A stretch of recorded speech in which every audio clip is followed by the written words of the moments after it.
27 জানুয়ারি সোমবার দিবাগত রাতে বাংলাদেশে পালিত হবে পবিত্র শবে মেরাজ।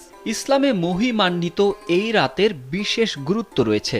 পবিত্র শবে মেরাজে অলৌকিক উপায়ে ঊর্ধ্বাকাশে মহান আল্লাহর সাক্ষাৎ লাভ করেছিলেন মহানবী হযরত মুহাম্মদ সাল্লাল্লাহু আলাইহি ওয়াসাল্লাম।